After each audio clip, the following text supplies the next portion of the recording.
नमस्कार शेतकरी मित्र हो. आपण आज हरभऱ्याच्या तिसऱ्या फवारणीविषयी माहिती करून घेणार आहोत. बघा, कमी खर्च आणि जास्त उत्पन्न या तंत्रावर आपली शेती आधारित असते. मित्रांनो बघा, 60 ते 65% घाटे ज्यावेळेस लागतात, म्हणजे फुलांचं रूपांतर हे घाट्यांमध्ये 60 ते 65% होते, त्यावेळेस आपल्याला तिसरी फवारणी घ्यायची आहे. मित्रांनो बघा, आधी हरभरा बघा, याची बघा सेटिंग कोण्या प्रकारची झाली आहे बघा.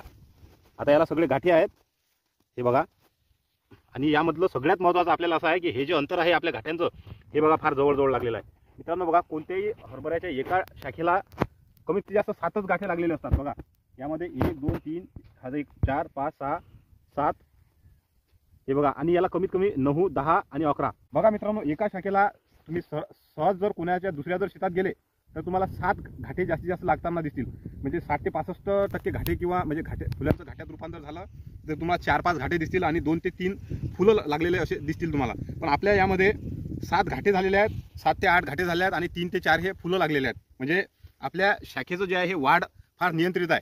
कारण की मित्रांनो, मागील फवारणीमध्ये मी आपल्याला PGR मारायला सांगितलं होतं, जसं आपण एक ताबोली सांगितलं होतं किंवा पॅक्लॅबुट्राझोल 40% हा घटक सांगितला होता. मित्रांनो बघा, एखाद दुकट ज्यावेळेस आपल्याला फुल लागेल दिसते त्यावेळेस मी 2.5 ml चा डोस सांगितला होता, आणि त्याच्यानंतर परत 5 ml ची फवारणी घ्यायची आपल्याला, अशी पॅक्लॅबुट्राझोलची. जवळपास 60-70% फुलं लागतात त्यावेळेस. बघा मित्रांनो, माझ्या हरभऱ्यात तुम्हाला कुठेही मर रोग दिसत नाही आणि चांगल्या प्रकारे असे घाटे लागलेले आहेत आणि चांगल्या प्रकारे हे हरभऱ्याच्या घाट्यांची सेटिंग ही चांगली झालेली आहे. आज मी जास्त फुलांचं रूपांतर हे घाट्यात कसं होईल आणि घाटे हे चांगल्या प्रकारे कसे भरतील आणि चमकदार आणि गाढसर कसे भरतील याच विषयी माहिती देणार आहे. तर बघा मित्रांनो, आपल्याला सर्वप्रथम आपल्याला एक अळीनाशक घ्यायचं आहे. कारण की वातावरण शक्यतोवर जास्त धुवारीचं आहे. वातावरणात नेहमी बदलाव होतात, चेंजेस होतात. तर आपल्याला सगळ्यात आधी एक अळीचं चांगल्या प्रकारचं औषध घेणं आहे. कारण की घाटे हे लागलेले आहेत आणि घाटे अळी कंट्रोल करणं फार महत्त्वाचा हा विषय आहे.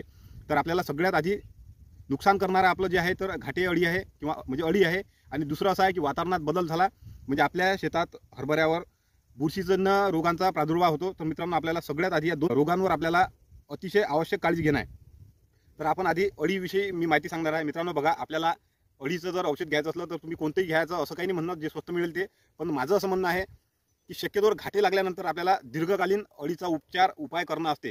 तर त्यासाठी आपल्याला चांगल्या प्रकारचंच औषध घेणं आहे. कारण की घाटे लागल्यानंतर लॉंग टर्मसाठी आपल्याला अळीचा बंदोबस्त करणे आहे. तर त्याला आपल्याला औषध चांगल्या प्रकारचं घेणं आहे. जसं मी तुम्हाला एक टेट्रानिलीप्रोल हा जो कंटेन आहे हा सांगणार आहे. आता जर कंपनी नाव जर घेतलं तर एक हा बाहेर कंपनीचा वायगो म्हणून आहे. आपल्याला जर कोरॅझोन घ्यायचं असलं तर कोरॅझोनमध्ये एंट्रॅनिलीप्रोल हा कंटेन आहे. तर मित्रांनो बघा, हा कंटेन सध्या आता बऱ्याचशा कंपन्यांनी आणल्या आहेत. ज्या कंपनीला स्वस्त मिळेल त्या याचा घ्या. किंवा एक बॅराझाईड म्हणून पण आहे. बॅराझाईड फार चांगल्या प्रकारचं काम करते.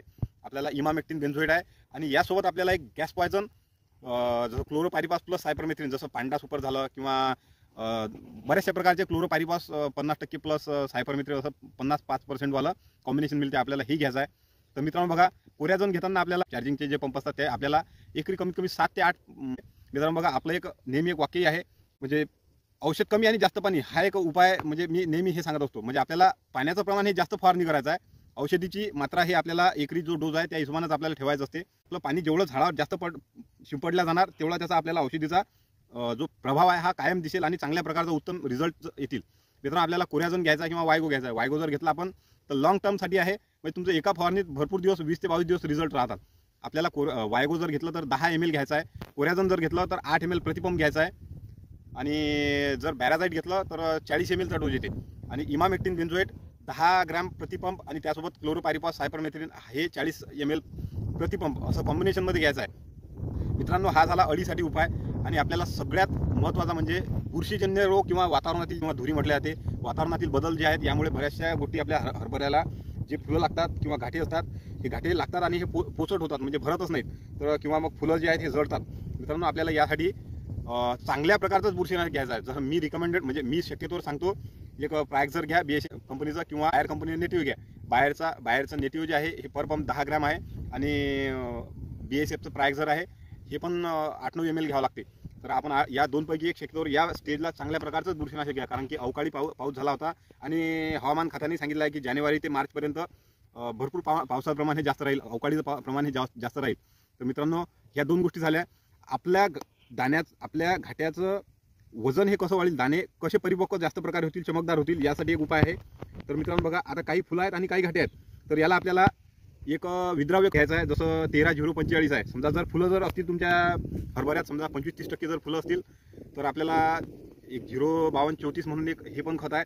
जर आपण याचा जर एकरी एक पॅकेटचा म्हणजे प्रतिपंप 100 ग्रॅम जर फवारणी जर घेतली तर आपल्या फुलाचं रूपांतर हे घाट्यात होईल. घाट्याचं रूपांतर जे घाटे आहेत हे चांगल्या प्रकारचे परिपक्व होऊन चांगला दाण्याची साईजही भरेल. आणि यामध्ये एक आपल्याला जिब्रॅलिक ॲसिड म्हणून घ्यायचं आहे. जिब्रॅलिक ॲसिड काय करते, हे सेल डिव्हिजनचं काम करते, म्हणजे पेशींचा आकार हे वाढवायचं काम करते. तर मित्रांनो, आपण जर जिब्रॅलिक मार्केटमध्ये भरपूर प्रमाणात जिब्रॅलिक आहेत, आपण जर जिब्रॅलिक ॲसिड हे जर एकरी जर घ्यायचं असलं तर आपल्याला जर लिक्विड फॉर्ममध्ये घेतलं तर त्याचा 30-35 ml किंवा 40 ml चा डोज येते. आणि जर तुम्ही जर ग्रॅन्युअलमध्ये जर घेतलं तर 1 ग्राम किंवा 1 ग्रामचा एकरी 1 ग्रामचा डोज आहे. त्याचं ते आपल्याला स्टिरायल वॉटरमध्ये पाणी करून एकरी 1 ग्रामचा फवारणी करायचा आहे. मित्रांनो बघा, अशा प्रकारचा आहे. शक्यतो आपण जिब्रॅलिकमुळे काय होते, आपल्या दाण्याची साईज हे वाढते, दाण्याचा आकार वाढतो आणि दाना टणक बनते, चमकदार बनते. तर मित्रांनो, अशा प्रकारची ही माहिती आहे. तर मित्रांनो बघा, माझ्या प्लॉटमध्ये तुम्हाला मरो कुठेही दिसणार नाही, कारण की यामध्ये आपण शक्यतो निसर्गावर आधारित म्हणजे जे जैविक जीवाणू आहेत आपण त्यांचा यामध्ये जास्त वापर केलेला आहे. ट्रायकोडर्मा, PSB रायझोम हे जास्त आहे. मित्रांनो, माझ्या हरभऱ्याला एकही रासायनिक खताचा दाना पेरताना आपण दिलेला नाही.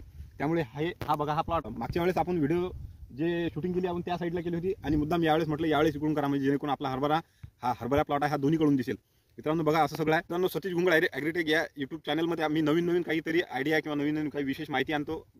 बऱ्याचशा तज्ज्ञ शेतकऱ्यांचा, अनुभवी शेतकऱ्यांचा दर्शन पण आणणार आहे, म्हणजे त्यांनाही पण मी आपल्याला भेटीसाठी आणणार आहे.